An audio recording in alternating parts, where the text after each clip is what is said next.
اعوذ باللہ من الشیطان اللعین الرجیم بسم اللہ الرحمن الرحیم الحمدللہ رب العالمین والعاقبۃ للمتقین والصلاة والسلام علی سید الانبیاء والمرسلین سیدنا و نبینا و شفیع ذنوبنا و طبیب قلوبنا بالقاسم محمد و آلہ طیبین الطاہرین المعصومین اما بعد فقد قال امیر المؤمنین علی بن ابی طالب علیہ السلام بسم اللہ الرحمن الرحیم اعجبوا لہذا الانسان ینظر بشحم وَيَتَكَلَّمُ بِلَحْمٍ وَيَسْمَعُ بِعَزْمٍ وَيَتَنَفَّسُ مِنْ خَرْجٍ بآواز بلندتر صلوات۔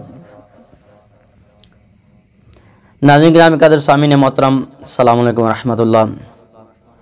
آمد کے ظہور آن لائن کلاسز کی جانب سے درس نہج البلاغہ کے عنوان سے آپ عزیزان کی بارگاہ میں حاضر ہوئے ہیں۔ آج ہم نہج البلاغہ کی حکمت نمبر 7 اور اس سے آگے اگر بیان ہو سکا تو انشاءاللہ آگے بیان کریں گے۔ امیر کائنات امیر المومنین علی بن ابی طالب علیہ السلام نہج البلاغہ کی اس حکمت میں فرماتے ہیں کہ انسان تعجب کے قابل ہے کہ وہ چربی سے دیکھتا ہے اور گوشت کے لوتھڑے سے بولتا ہے اور ہڈی سے سنتا ہے اور ایک سوراخ سے سانس لیتا ہے۔ اس حکمت پر تھوڑا غور کریں کہ مولا کائنات نے کس انداز سے انسان کے وجود کی حقیقت کو یاد دلایا ہے کہ انسان کہ تو تکبر کیے ہوئے پھرتا ہے تو تیری اصل اوقات کیا ہے، تیری حقیقت کیا ہے، تو اپنے آپ کو کیا سمجھتا ہے اور تو ہے کیا۔ دنیا میں خداوند متعال نے جو ہم کو بھیجا ہے اس کی وجہ کیا ہے اور ہم نے کیا سبب سمجھا ہے کہ خدا نے ہمیں کیوں بھیجا ہے۔ خداوند متعال نے اتنی ساری نعمات جو ہم کو دی ہے اس کا ہدف اور مقصد کیا ہے اور ہم نے کیا مقصد بنا رکھا ہے۔ خداوند متعال نے ہم کو کتنی طاقت دی ہے، ہم کو کتنا مقام و مرتبہ دیا ہے، کیا ہم نے اپنے اس جو ہے خدا کی جانب سے دیے ہوئے مقام و مرتبے کو بچایا ہے یا اسے کھو دیا ہے۔ قرآن تو بس یہی کہتا ہے وَلَقَدْ كَرَّمْنَا بَنِي آدَمَ حَمَّلْنَاهُمْ فِي الْبَرِّ وَالْبَحْرِ وَرَزَقْنَاهُمْ مِنَ الطَّيِّبَاتِ کہ ہم نے آدم کے فرزندوں کو کرامت کا تاج عطا فرمایا ہے اور اسے پاک و پاکیزہ رزق عطا فرمایا ہے۔ خشکی اور بر و بحر دونوں چیزیں انسان کے اختیار میں ہیں۔ انسان تھوڑے اپنے وجود کی طرف دیکھو تو صحیح، میرا وجود ہے کیا، میری جان میرا جسم کس کے قبضے قدرت میں ہے۔ مولا کائنات نے جو اس حکمت میں انسان کے 4 اعضاء پر جو ہے 4 چیزوں پر توجہ دلائی ہے کہ انسان پر تعجب ہوتا ہے، حیرت ہوتی ہے، کیا اعجبول لہذا الانسان، اس انسان پر حیرت ہوتی ہے کہ وہ کیا کرتا ہے کہ چربی سے دیکھتا ہے، یعنی آنکھ کی طرف اشارہ۔ آنکھ کس چیز کی بنی ہوئی؟ ایک چربی کی بنی ہوئی ہے۔ انسان تھوڑا اپنے وجود کی طرف دیکھو تو صحیح، خدا نے جو ہمیں نعمات دی ہے، خداوند متعال نے جو ہم کو وہ اعضاء جوارح دیے ہیں، آیا ہم ان کو اس حقیقی معنی میں استعمال کر رہے ہیں یا نہیں؟ آیا ہم ان حقوق کو جانتے بھی ہیں کہ نہیں جانتے؟ انسان کی خلقت ہے کیا، اس کا ہدف اور مقصد کیا ہے؟ خدا نے متعال نے انسانوں کو کیوں خلق کیا ہے اور ہم اپنے وجود کو کس جانب جو ہے دھکیل رہے ہیں، کس کی طرف جا رہے ہیں عزیزان من، تھوڑا غور کریں۔ خدا نے متعال صرف انسان ان کچھ سوالوں کا جواب جان لے تو ممکن ہی نہیں کہ وہ کچھ غلط کام کرنے کے لیے سوچے۔ سب سے پہلا سوال یہ ہے کہ انسان سوچے کہ میں کون ہوں، بس اس کے بعد کہ میں کہاں سے آیا ہوں، یعنی مجھے کس نے بھیجا ہے، میں کہاں آیا ہوں، کس جگہ پہنچا ہوں، مجھے کس نے بھیجا ہے، مجھے کیوں بھیجا ہے، اس دنیا کے بعد مجھے اب کہاں جانا ہے۔ تو ہو ہی نہیں سکتا کہ انسان جو ہے غلط کام کرے۔ انسان، تیری عظمت ہے، تیرا مقام ہے، تیری بلندی ہے، انسان بس یہ غور کرے کہ خدا نے مجھے انسان بنایا ہے، حیوان نہیں بنایا، پرندہ نہیں بنایا، کوئی اور مخلوق نہیں بنائی، بس یہ خدا کا لطف ہے ہم پر کہ خدا نے ہمیں انسان بنایا، احسن تقویم کی صورت دے دی، کرامت کا تاج خدا نے ہم کو دے دیا ہے، بس یہ خدا کا کرم ہے عزیزان من۔ تو ہو ہی نہیں سکتا کہ انسان جو ہے غلط سوچے۔ اچھا، مولا نے ان 4 حکمتوں کی طرف جو ہے 4 چیزوں کی طرف جو خدا کی حکمت یاد دلائی ہے، وہ کون سی؟ سب سے پہلی آنکھ۔ آنکھ کو مولا نے کیا فرمایا ہے؟ آنکھ کیا ہے؟ ایک چربی کی بنی ہوئی ہے، مولا جو فرماتے ہیں۔ زبان فرماتے ہیں یہ گوشت کا ایک لوتھڑا ہے۔ کان فرماتے ہیں یہ ہڈی ہے۔ اور سانس، سانس تو وہ ہے جب تک وہ سانس دکھنے میں تو نہیں آتا، لیکن جب تک جسم میں سانس ہے وہ انسان بنا پھرتا ہے، لیکن جب سانس نکل جاتی ہے تو وہی انسان جو اپنا نام جو ہے القابات کے ساتھ لکھوانا چاہتا تھا، وہی انسان جو لباس جو ہے اچھا پہنتا تھا، وہی انسان جو غذائیں بہت اچھی کھاتا تھا، لیکن اس سانس کے نکلنے سے اس کا لباس بھی ختم ہو گیا، اس کا نام بھی ختم ہو گیا، اس کا کھانا بھی ختم ہو گیا، بس یہ مردہ کہلایا، یہ میت ہو گیا۔ لباس جو پہن رہا ہے وہ کفن پہن رہا ہے، گھر جو بڑے بڑے بنگلوز میں رہ رہا تھا پہلے، لیکن جب یہ سانس نکل گئی تو اب اس کا گھر ایک قبر ہے، وہ قبر میں صرف اس کے اعمال ہی اس کے اندر جائیں گے۔ تو آنکھ خدا کی قدرت کا ایک کمال ہے کہ خدا نے اس آنکھ کو جو ہے ہمیں دیکھنے کے لیے معین کیا ہے، دیکھنے کے لیے خدا نے ہمیں آنکھ عطا فرمائی ہے۔ ایک آنکھ نہیں ہے، دونوں آنکھیں ہیں کہ دونوں آنکھوں سے خدا کی قدرت کو دیکھو اور اپنے وجود کو دیکھو اور قدرت کو دیکھو اور خدا کو سمجھو کہ میری حقیقت کیا ہے۔ یہ خدا نے آنکھ دی ہے تاکہ اس کا نظام دیکھ سکیں اور اس کی معرفت حاصل کر سکیں۔ آگے فرماتے ہیں وَيَتَكَلَّمُ بِاللَّحْمٍ، فرماتے ہیں گوشت کے لوتھڑے کے ذریعے جو کلام کرتا ہے وہ انسان۔ خدا نے یہ بولنے کی قوت ہمیں دی ہے۔ پہلے میں نقطے میں کیا ارشاد فرمایا؟ آنکھ کو کیا ہے ہمیں اس لحاظ سے استعمال کرنا چاہیے جو مولا امام زین العابدین علیہ السلام فرماتے ہیں۔ آنکھ کا حق یہ ہے کہ اسے وہ چیزیں دیکھو جو دیکھنی چاہیے، فرماتے ہیں وہ چیزیں نہ دیکھو جو دیکھنی نہیں چاہیے، یعنی اپنی آنکھوں کو حرام کاموں سے بچاؤ، حرام چیزوں سے بچاؤ اپنی آنکھوں کو، جو چیزیں دیکھنی ہو وہ چیزیں دیکھو۔ اور زبان بھی کیا ہے؟ زبان، میں نے زبان کے بارے میں گزشتہ دروس میں جو چند عرائض بیان کی، زبان کو کھلا نہ رکھو۔ زبان کیا ہے؟ آپ کے کنٹرول میں، جو بولو گے وہ سے بولتے رہو گے۔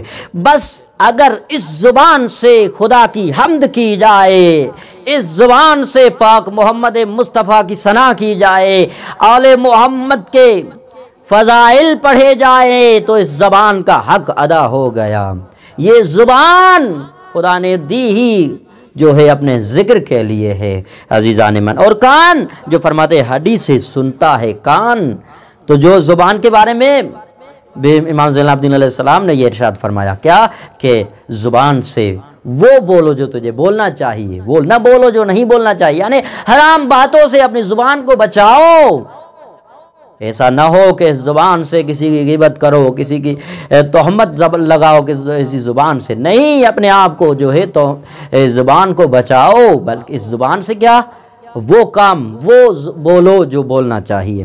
اور اسی طرح کان بھی، کان کے بارے میں کیا سننا چاہیے، کیونکہ انسان کو خدا نے جو اشیاء دی ہے ان میں سے کیا ہے دو طرح کی، یعنی دو پہلو نکل سکتے ہیں۔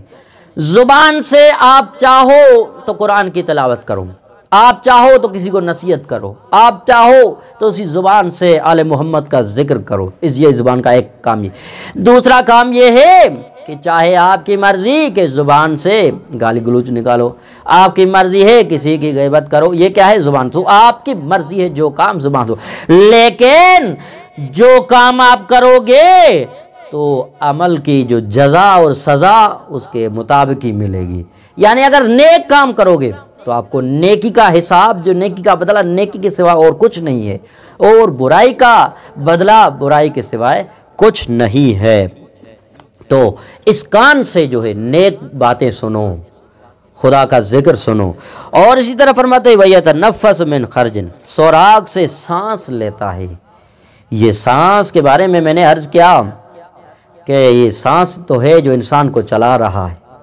سائنسدان کتنی بھی ترقی کر لیں لیکن ابھی تک سانس تک نہیں پہنچے کہ بھائی ایک شخص کا سانس نکال کر کسی دوسرے کے جسم میں ڈال دو وہ زندہ ہو جائے۔ اگر ایسا ہوتا تو سارے امیر لوگ، ثروت مند لوگ جو مر رہے ہیں تو ان میں سے جو کسی غریب کا سانس نکال کر اس امیر کے جسم میں ڈال دیتے، لیکن نہیں، یہ قدرت کا کمال ہے، خدا کا یہ فیصلہ ہے کہ اس نے ہر ایک کو ایک مرتبہ سانس دی ہے۔ جب وہ مر جائے گا تو پھر قبر میں، دوسرے عالم میں، حشر میں وہ زندہ اٹھ کر اپنے اعمالوں کا جو ہے حساب دے گا۔ اچھا، سانس ہے تو انسان کی قدر و قیمت ہے، سانس نکلا تو قدر و قیمت ختم۔ انسان کیا ہے، انسان کے کچھ دوست ہوتے ہیں، رفیق ہوتے ہیں، وہ کون سے؟ مثلا سب سے پہلا رفیق اس کے عزیز اقربا، اس کی اولاد ہوتی ہے، دوسرا اس کا مال ہوتا ہے، تیسرا اس کے اعمال ہوتے ہیں۔ لیکن مرنے کے بعد سانس نکلتے ہوئے ہی کیا ہوگا کہ وہ اس کے مال جو ہوگی کہے گی کہ اب تو جان، تیرا کام جانے، میں تو تیرے سانسوں تک رکا ہوا تھا، اب میں تیرا نہیں رہا، کسی اور کا رہا، تیرے وارثوں کا رہا، یہ سانسوں سے کہے گا۔ اولاد، اس کے دوست، اس کے رشتہ دار زیادہ تر قبر تک لے آئیں گے، کہیں گے بابا اب آگے تم آپ جانو، تمہاری مرضی، جو کام آپ نے دنیا میں کیے ان کا حساب اب تم جو، ہم قبر تک، ہمارا کام تھا کہ قبر تک تجھے لے آئے۔ مرنے کے بعد انسان کا دوسرا دوست جو ہے عزیز اقربا اور اس کے جو ہے مثلا اولاد ہے تو وہ قبر تک لے آئے گی، لیکن تیسرا دوست وہ ہے کیا؟ اس کے اعمال ہیں، تو اعمال اس قبر کے اندر جائیں گے۔ اگر اس کے اعمال اچھے ہوں گے تب بھی اس کی قبر میں جائیں گے، خدا نہ خواستہ اگر برے اعمال ہوں گے تو بھی اس کے قبر میں جائیں گے۔ یعنی اعمالوں کے ذریعے انسان کی عظمت کو دیکھا جا سکتا ہے۔ تو ہمیں چاہیے کہ نیک اعمال انجام دے تاکہ مرنے کے بعد جہاں ہماری مال دولت ہمیں چھوڑ جائے، ہمیں اولاد چھوڑ جائے، تو صرف اور صرف ہمارے اعمال جو اچھے ہوں گے، نیک اعمال جو دنیا میں انجام دیے وہ مرنے کے بعد کام آ جائیں گے۔ تو ہمیں چاہیے ہر کام بس اس نیت سے کرو کہ اس کا اجر خدا دے گا، بس خدا آپ کو اجر عظیم دے گا۔ آگے حکمت میں مولا فرماتے جب دنیا اپنے نعمتوں کو لے کر کسی کی طرف بڑھتی ہے تو دوسروں کی خوبیاں بھی اسے عاریتاً دیتی ہے۔ یعنی دنیا اگر جو ہے کیا ہے اپنی نعمتوں لے کر کسی کو مل جاتی ہے، یہ دنیا اگر نعمتوں کو لے ہوئے کسی کو مل جائے تو دوسروں کی خوبیاں بھی آپ کو آ جائیں گے، اور جب اسے رخ موڑ لیتی ہے یہ دنیا، مولا فرماتے ہیں کہ اگر اسے رخ موڑ لیتی ہے تو خود اس کی خوبیاں بھی اسے چھین لیتی ہے۔ یہ عجیب مولا نے یہ فرمان نورانی کلام ارشاد فرمایا ہے، یعنی جس کا بخت اور دنیا اس کے ساتھ سازگار ہوتی ہے تو اہل دنیا اس کے کارگزاریوں کو اچھا کر کے پیش کرتے ہیں کہ یہ فلاں کام اچھا کر رہا ہے، یہ عظیم شخص ہے، یہ بہت اچھا کام کر رہا ہے۔ لیکن جس سے دنیا روٹھ جائے، لوگ روٹھ جائے، تو مولا جو آگے فرماتے ہیں تو اس کی خوبیوں کو بھی بھول جاتے ہیں کہ آیا اس نے کبھی خوبیاں بھی انجام دی تھی۔ تو کام ایسا کریں کہ ہمارا نام باقی رہے۔ اچھا، تو ہمیں کیا کرنا چاہیے؟ اچھے اعمال انجام دینے چاہیے، اپنے آپ کو جو ہے برائیوں سے بچائیں۔ اچھا، آگے مولا فرماتے ہیں کہ اگر لوگوں سے اس طرح فرماتے ہیں، لوگوں سے اس طرح ملو کہ اگر مر جاؤ تو تم پر روئیں، اپنا کردار ایسا چھوڑ کے جاؤ کہ تم پر روئیں، یعنی جب مر رہے، مرنے کے بعد تمہارا زندگی میں ایسا کردار تھا کہ فلاں واقعاً غریبوں مسکینوں کا مددگار ہمدرد تھا، ان کی مدد کیا کرتا تھا، تو آپ پر روئیں، یعنی آپ کا کردار ایسا ہو۔ تو فرماتے ہیں لوگوں سے اس طرح ملو کہ اگر مر جاؤ تو تم پر روئیں، اور اگر زندہ ہو تو تمہارے مشتاق ہوں کہ ہم فلاں سے ملاقات کریں، وہ ہمیں ملاقات کا ٹائم دے دے، یعنی اپنے کردار کو، اپنی روش کو بہتر بنائیں کہ لوگ ہمارے مشتاق بنے۔ یہ جب زندہ رہیں تو لوگ ہم سے ملنے کے مشتاق رہیں، اور اگر مر بھی جائیں تو کیا لوگ ہمیں یاد کر کے روئیں، واقعاً فلاں شخص تھا، غریبوں مسکینوں یتیموں اسیروں کا مددگار تھا، لوگوں سے اچھے رویے سے پیش آتا تھا۔ کہیں ایسا نہ ہو کہ وہ غریبوں کو چھوڑ دیتا تھا اور پیسے والوں ثروت مندوں سے اٹھ کر ملتا تھا۔ نہیں عزیزان من، بلکہ خدا کے نزدیک جس طرح متقی پرہیزگار کی حیثیت ہے تو ہم مسلمانوں کے نزدیک بھی وہی فارمولہ ہونا چاہیے کہ جو پرہیزگار ہو، جو متقی ہو، اس کی حیثیت بڑی ہے، جو کافر ہے، مشرک ہے، اسے چھوڑ دیں۔ تو ہمارا ساتھ جو ہے غریبوں مسکینوں یتیموں پر ہونا چاہیے۔ مرنے کے بعد کیا ہے؟ انسان کا یہ کردار باقی رہتا ہے، جو میں نے سوال عرض کیا تھا، مال اولاد عمل۔ تو مال اس کا ختم ہو جائے گا مرنے کے بعد، اولاد قبر تک آئے گی، عمل اس کا قبر کے اندر جائے گا۔ آگے فرماتے ہیں دشمن پر قابو پاؤ تو اس قابو پانے کا شکرانہ یہ ہے کہ اس کو معاف کر دینا ہے، یعنی جب تم دشمن پر حاوی ہو جاؤ، اتنے قوت والے ہو، تو دشمن کو بھی جو مولا فرماتے ہیں معاف کر دو۔ جس طرح مولا کائنات کے جو مشہور واقع ہیں کہ وہ جب دشمن پر حاوی ہو جاتے تھے تو انہیں معاف کیا کر دیتے تھے، تو ان پر اثر ہوتا تھا کہ وہ مسلمان ہو جاتے ہیں۔ آگے جو حکمت میں مولا فرماتے ہیں لوگوں میں بہت درماندہ وہ ہے جو اپنی عمر میں کچھ بھائی یعنی دوست اپنے لیے نہ حاصل کر سکے۔ کیا ہمیں چاہیے کہ دوست بنائیں؟ جو مولا فرماتے ہیں لوگوں میں بہت درماندہ ترین انسان وہ ہے جو اپنے لیے کیا دوست یعنی بھائی جو ہے نہ حاصل کر سکے، اس سے بھی زیادہ درماندہ ترین وہ ہے جو پا کر اسے کھو دے، یعنی جو ہمارے دوست و زندگی کیا ہے، کیونکہ ہم ایک دوسرے کے محتاج ہیں۔ ہم جب ایک دوسرے کے محتاج ہیں تو ہم ایک دوسرے کے کام بھی آئیں۔ دوست اور دشمن کا فارمولہ یہ ہے جو خدا کی معرفت دلائے، جو نبی کی معرفت دلائے، اطاعت کرائے، جو امام کی معرفت دلائے، جو قیامت کا خوف دے، قبر کا خوف دے، تو وہی تمہارا حقیقی دوست ہے۔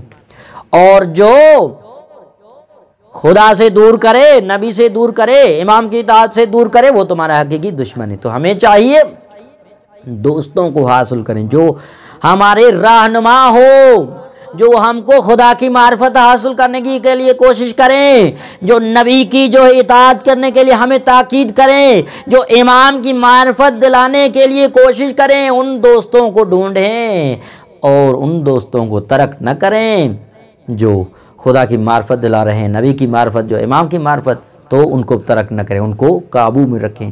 انشاءاللہ امید کرتے ہیں کہ یہ آپ کو درس ضرور پسند آئے گا، آپ بھی سنیے گا اور تمام دوستوں مومنین تک بھی اس درس کو شیئر کیجیے گا۔ والسلام